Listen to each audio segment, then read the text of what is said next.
So, I was recently reminded of some old fan theories, and among some of the more silly ones, I heard something I'd completely forgotten about.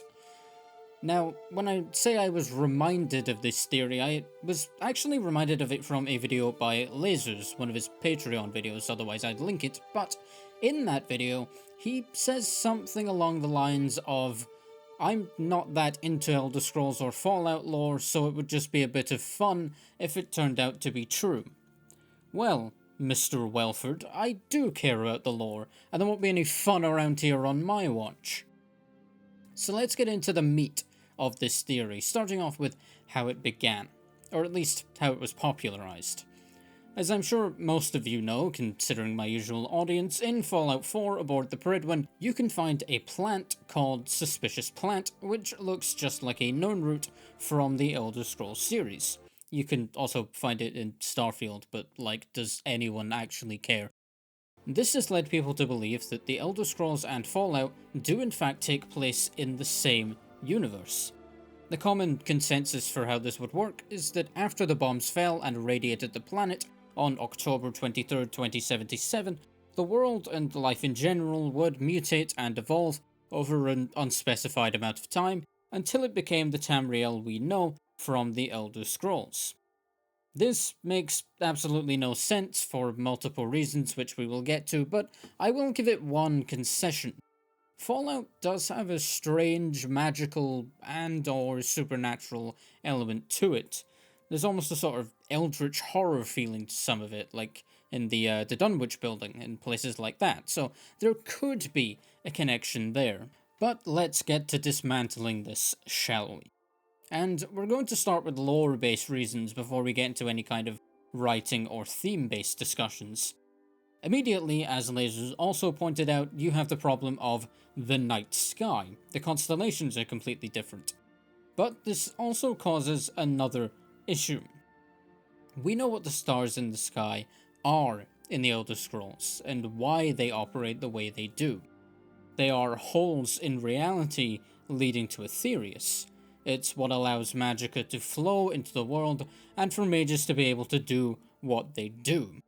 Now, to play devil's advocate here, you could make the argument that people simply hadn't evolved enough to harness magicka yet, and sure, that's an argument you can make, but it seems a little far-fetched considering just how much the world is influenced by magicka. It permeates everything. It's like the Force in midichlorians, but it's not impossible, so let's move on to a more solid argument. Gods literally exist. The thing about gods in the Elder Scrolls, the Aedra, the Daedra, the miscellaneous ones, they're often described as being eternal, as having always existed, despite existing at a certain point. Let me use an example here.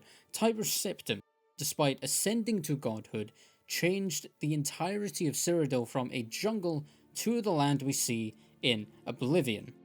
He does this throughout all of time. Cyrodiil was now never a jungle, even though it was. The gods are a very important part of creation, and even further than that, we have the Elder Scrolls themselves, a record of the events of creation and time.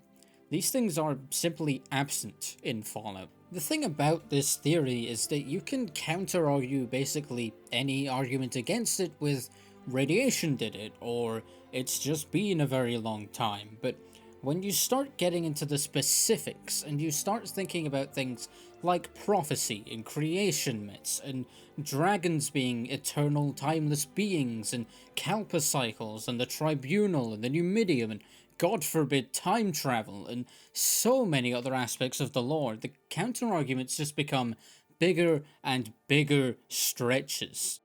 Even the evolution of language doesn't lend itself to the theory, because nothing connects them to the modern languages of Fallout. There is nothing that would lead to Daedric or Dovazul or Cyrodiilic. It doesn't invalidate the theory by any means, but it sure as hell doesn't support it. There's also another big question here. What's the point? If you work with this theory, then it has to include almost the complete erasure of all of the Fallout universe before the Elder Scrolls 1 can start in earnest. The only things you could maybe link are the vaults and the Dwemer, but even then the technology is so vastly different that it doesn't matter. However, there is one angle of this theory that can clear up every single issue with it from a lore point of view that there is, perfectly cleanly. And I hate it. Let me explain. This version of the theory states that the Elder Scrolls is actually a simulation within the Fallout universe. It would clear up pretty much every issue. It would even help to explain lore inconsistencies. But that's exactly the problem. It makes the Elder Scrolls, canonically, into a video game. It rips away all mystery and intrigue and magic from the world. And this is an issue that extends into the original theory too. These games are so reliant on their lore and world building, and whilst both versions of this theory don't affect Fallout too much, they absolutely ruin the core of what makes the Elder Scrolls such a rich world to delve into. If everything is just, oh, it was radiation, the magic is gone. I fell in love with these games because I heard tales of fantastical heroes, because I walked through ancient ruins and wanted to know what the carvings on the walls meant. What keeps it interesting is the lack of concrete answers for so much. The interpretation and the wonder, it's all still there, and this theory kills so much of it stone dead. Oh, the Dwemer just based all their technology off of vaults because they were underground too. It sounds interesting at first, but now you have an answer, and they're boring. If the Elder Scrolls is just a far future fantasy world of Fallout, then Akatosh is just a glowing lizard who learned to read. And that's not a theory. That's a war crime against storytelling. And this is the better outcome. If the simulation version were to be true, then the answer to everything, even canonically, is just that the developers made it that way. These theories are fun in concept, but they absolutely ruin, at the very least, the soul of one of the two game worlds they take place in. So I hope that none of this ever goes beyond a fun reference. Thank you for watching.